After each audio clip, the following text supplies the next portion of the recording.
இந்த நாடும் நமது. திருப்பி சொல்லாமா? தர்மம் உலகிலே இருக்கும் வரையிலே நாளை நமதே, இந்த நாடும் நமது. இது அற்புதமான வரிகள். நம்முடைய இதய தெய்வம் புரட்சி தலைவர் எம்ஜிஆர் அவர்களை வணங்கி, அவரை போல ஒரு அழகான ஒரு தலைவர் நமக்கு இல்லை. அந்த அந்த தலைவனை தாண்டி நமக்கு ஒரு தலைவி என்றால் அது நம்முடைய அம்மா தான். அந்த அம்மா ஜெயலலிதா அவர்களை வணங்கி, இன்று தேசம் முழுக்கும், அதாவது உலக தலைவன் என்ற ஒரு பெயர் ஒருத்தருக்கு தான் நம்ம இந்தியாவிலிருந்து தர முடியும் அப்படின்னா நம்முடைய மரியாதைக்குரிய நரேந்திர மோடி அவர்கள். அவரை போல உலக தலைவன் யாரும் இல்லை.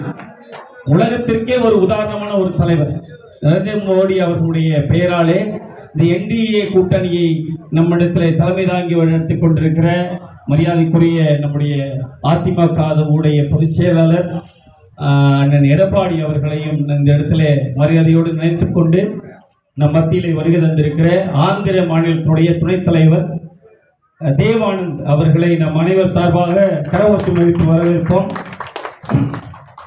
எனக்கு தெரிந்து கிட்டத்தட்ட இந்த ஒரு மாதம் முழுவதும் இதுபோல பல இடங்களிலே சென்று பலதரப்பட்ட மக்களை சந்தித்துக் கொண்டு நம்முடைய கூட்டணி சார்பாக இப்படியான சிறு சிறு கூட்டங்களை, பெரிய கூட்டங்களை அவர் நடத்தி கொண்டு வந்திருக்கிறார். நம்முடைய மொழியோ நம்முடைய கலாச்சாரமோ அறியாதவர். நம்முடைய உணவு பழக்கம் கூட அவருக்கு கடுமையாக தான் இருக்கும். ஸோ இப்படிப்பட்ட ஒரு மனிதர் நம்ம எல்லாம் ஒருங்கிணைத்து வருவது என்பது பெருமை. இதிலே நான் முக்கியமாக குறிப்பிடுவது நம்முடைய ஒன்றியத்தினுடைய தலைவர், என்னுடைய அன்பு தம்பி, பாசத்திற்கும் மரியாதைக்கும் உரிய ஆகாஷ் அவர்கள்.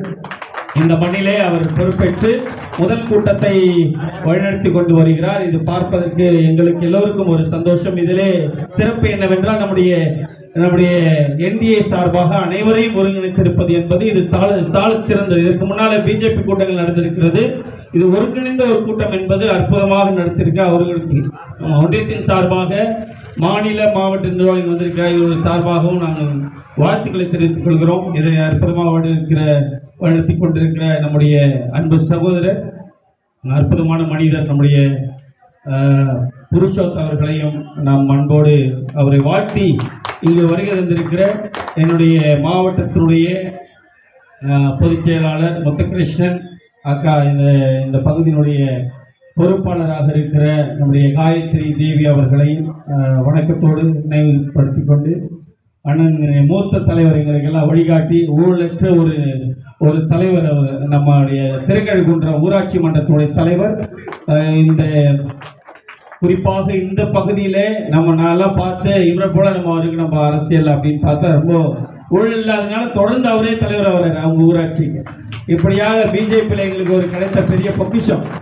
எப்பொழுது அன்பும் பாசத்தோடு என்னை பார்த்தாவே அது ஒரு அதனால் அவர் நம்ம பகுதியில் வந்திருப்பது பெரிய மரியாதை.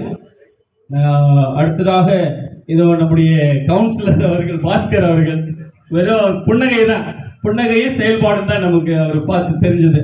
அதிமுகவில் நமக்கு புதிய அடையாளமாக ஒரு சைலண்டான ஒரு செயல் வீரராக இருக்கிறார். அண்ணன் அவர்களையும் வணக்கம் தெரிவித்துக் கொண்டு இங்கு வந்திருக்கிற ஒவ்வொரு நிர்வாகிகள், குறிப்பாக ஓபிசி என்னுடைய நண்பர் இருக்கிறார். இவரும் இது போல அவர் கூடவே இருந்துக்கிட்டு பல இடங்களில் செல்கிறார். ஏன் நான் குறிப்பிட்டு சொல்றேன்னா, இப்படியான மக்கள் உங்க மத்தியில் வந்திருக்கிறாங்க. இந்த நேரத்தில் நம் எதை நோக்கி பயணப்பட வேண்டும் அப்படின்ற ஒரு சின்ன கருத்தை சொல்றேன். ஏன்னா நிறைய பேர் பேசிட்டு இருக்கிறோம். அதனால் சின்ன கருத்து எது அவங்க சொல்லாததை நான் ஃபில் பண்ண முடியும் அப்படின்னு நான் நினைக்கும் பொழுது எனக்கு சின்ன கருத்து மட்டும் தோணுச்சு. எடப்பாடி அவர்கள் ஏற்கனவே மோடிஜியோடு சேர்ந்து பயணப்பட்ட ஆட்சி ஆண்ட காலங்களே நம்ம நினைவு கூறணும். திமுக இப்போ இந்த 5 ஆண்டு காலங்களை நிறைவு செய்து, இதுக்கு முன்னால எடப்பாடியார் ஆட்சி செய்தார். அவர் எப்படியாக ஆட்சி செய்தார், ஒரு சின்ன ஒரு சுருக்கத்தை நான் சொல்றேன். ஏன்னா அந்த மாதிரி ஆட்சி நமக்கு வேணும். மக்களுக்கான ஒரு பயந்த ஒரு ஆட்சி. மக்கள் நம்மளை நேசிக்கணும், தொடர்ந்து நம்மளை தலைவராக இருக்கணும்ன்ற பயந்து பணி செய்தார். எப்படின்னா அவங்க நம்மளை இன்னைக்கு ஜெயலலிதா அம்மாவுக்கு அப்புறம் நம்மளை ஒரு ஆட்சியில் அமைத்திருக்கிறாங்க, அவங்களுக்கு நம்ம பணி செய்யணும் அப்படின்னு நான் நிறைய அப்படியே டிராவல் பண்ணி வேலை செய்கிறவன். அங்கங்கே போய் வேலை செய்வேன். இந்த மாவட்டம் முழுக்க நான் நிறைய கட்டுமான பணிகளை எடுத்து வேலை செய்கிறவன். என் பார்வைக்கு பட்டதை நான் உங்களோட பகிர்றேன். அவர் பண்ணது எல்லாம் விவசாயிக்கான பணி. ஒரு பகுதியில் நான் பார்த்தது, நிறைய ஏரிகளை ஆறுகளை தூர்வாரி தடுப்பணைகளை கட்டியிருக்காங்க. இது நான் கண்டு ஒரு பல ஆண்டுகள் பல ஆட்சிகள் காலத்துல பண்ணாத ஒரு விஷயத்த தடுப்பணைகளை கட்டியிருக்கிறத நீங்க பார்க்கலாம். திருக்கழுக்குன்றம் பக்கமா போனீங்கன்னா பாலாறு போன்ற நிறைய ஆறு, நீங்க பூண்டி இது போல தஞ்சாவூர் நிறைய ஆறுகள் எங்கெங்கெல்லாம் இருக்கு, அதை தூர்வாரப்பட்டது. அதெல்லாம் தடுப்பணைகள். தடுப்பணைகள் எதுக்குப்பா? தண்ணி எதுக்கு? விவசாயம், குடிநீர், இப்படியான விஷயங்களை அவர் பண்ணியிருக்காரு. இது எனக்கு கண்ணிக்கப்பட்டது. இது அவர் நிறைய விஷயங்களை அவர் செய்தார்.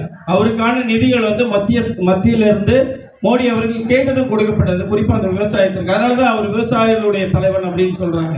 நிறைய விஷயங்கள் இன்னைக்கு நீங்க பாத்தீங்கன்னா ஆட்சி மாறின உடனே நம்முடைய ஸ்டாலின் என்ன பண்ணாரு, அவரும் விவசாய நண்பர்கள் சொல்லிக்கொண்டு ஷூட்டிங் மட்டும் எடுத்து நம்மளுக்கு அனுப்பினாரு. அவங்களுக்கு எது நடந்ததுன்னு தெரியாது. யாருக்கும் பயப்படாத ஒரு ஆட்சி செய்து கொண்டிருப்பவர்கள் யாருன்னா திமுக. நான் ஒரே ஒரு விஷயம் சொன்னேன், திமுக தான் வரும் அப்படின்னு சொல்லும்போது சொன்னேன், அடடா 10 ஆண்டுகள் காஞ்சி போயிருந்தாங்க, இப்போ அவங்களோட முதல் வேலை எதுவா இருக்கும்? அவங்களுடைய கஜானாவை நிரப்புறதா இருக்கும் அப்படிதான் நான் சொன்னேன். அதே போலதான் அவங்க கடந்த 4 ஆண்டுகள் அவங்க பண்ண வேலையே எல்லா ஊர்லயும் இன்னைக்கு அவங்களுக்கு சொத்து G2 போட்டு எல்லா இடத்துலயும் சொத்து, எல்லா இடத்துலயும் அவங்க நிர்வாகம், எல்லா இடத்துலயும் இன்னைக்கு அவங்களுக்கு கெஸ்ட் ஹவுஸ். ஓரத்துல கூட வந்துருச்சு அவங்க பையனுக்கு கெஸ்ட் ஹவுஸ். திருவடங்குல ஊருக்கு இல்ல, எந்த ஊர்ல இல்லைன்னு நம்மளால கண்டுபிடிக்க முடியும். G2 போட்டு எல்லா இடத்தையும், எந்த இடம்லாம் லிட்டிகேஷன்ல இருந்தோ பிரச்சனை எல்லாத்தையும் அவங்க பேர்ல எழுதிக்கிட்டு எல்லாமே பணமாக்கிட்டாங்க. இன்னைக்கு கடைசி இந்த ஒரு வருஷத்துல மக்களுக்கு ஏதாச்சும் பண்ண முடியும்னு வெறும் அறிவிப்பு கொடுக்குறாங்க, 5000 ரூபாய் கொடுக்குறாங்க. இது எப்படின்னா பயப்படாத ஒரு ரத்தத்துல உரிய ஒரு ஊழலே சிக்கிய மக்களை பத்தி கவலையே படாத, காசு கொடுத்து ஓட்டு வாங்கிக்கலாம். காசு இப்ப ஏகப்படுத்துறீங்க, நாளைக்கு உங்களுக்கு 25,000 ரூபாய் கொடுத்து கூட ஓட்டு கேட்பாங்க. தயவு செய்து வாங்கிக்கிங்க, ஏன்னா நம்ம மண்ணை வித்து கொடுத்த காசு தான் இல்லைங்களா. நம்மளெல்லாம் இந்த 6 வருஷம் 7 வருஷம் ஏமாத்தி தான் வாங்கிக்கிங்க. ஆனா ஒண்ணு மக்களே, தர்மம் உலகிலே இருக்கும் வகையிலே நாளை நமதாக வேண்டும், நம்ம நல்ல ஆட்சி வேண்டும் அப்படின்னா நீங்க அந்த தர்மத்தை நினைக்கணும். நினைச்சிட்டு யார் அந்த மக்களுக்காக பயப்படுவாங்க, மக்களை முன்னேற்றுவாங்க, மக்களுக்கான வேலையை பண்ணுவாங்க அப்படின்னு அந்த ஒரு பயத்தோட நீங்க ஓட்டு போடணும். அந்த ஓட்டு யாருக்கானதா இருக்கணும் நான் சொல்லணும்னா, நான் ஏடிஎம்கே இல்லை, பட் இருந்தாலும் இந்த கூட்டணி சார்பா யார் நின்னாலும் தீமையை ஒழிக்க வேறொரு நல்லவங்க வேணும். ஏன்னா அவங்க மக்களுக்காக பயப்படுறாங்க, மக்களை பத்தி கவலைப்படுவாங்க. புரியுதுங்களா? அதனால நான் சொல்றேன், எடப்பாடி இது யாரோ இல்லாட்டி நம்ம கூட்டணி சார்பா யார் நின்னாலும் சரி, அது பாமக அன்புமணி அவருடைய கட்சியில இருந்தாலும் சரி, இல்ல பிஜேபியோட கட்சியா இருந்தாலும் சரி, இல்ல ஏடிஎம்கேல யார் வேணாலும், யார் நம்முடைய கூட்டணி கட்சிகளா சார்பாக இருந்தாலும் சரி, உங்க கண்ணுக்கு அந்த சூரியன் மட்டும் தெரியவே கூடாது. ஏன்னா அது 5 வருஷம் நம்ம கண்ணுக்கு தெரியல, அதை நம்மளை பார்த்துக்க. சரிங்களா? ஸோ தர்மத்தோட நீங்க ஓட்டளிக்கணும். நீங்களும் மக்களுக்கும் உங்க நண்பர்களுக்கும் உங்க வீட்டாருக்கும் சொல்லணும் அப்படின்ட்டு இதை மட்டும் நான் ஷார்ட்டா பதிவு செய்து கொண்டு வாய்ப்படுத்த என் தலைமைக்கும் நிர்வாகத்தை நன்றி செலுத்திக் கொண்டு இந்த அழைப்பை ஏற்று எல்லாரும் நம்ம வீட்டுக்காக நம்ம வேலைக்காக ஓடிக்கிட்டே இருப்போம். அந்த நேரத்துல கொஞ்சம் இந்த தேசத்துக்காக என்னதான் சொல்றாங்க, இந்த நாட்டு நன்மைக்காக நீங்களாம் வந்திருக்கீங்க. உங்களுக்கும் எங்களுடைய மனமார்ந்த நன்றியை தெரிவித்துக் கொண்டு விடைபெறுகிறேன். நன்றி, வணக்கம்.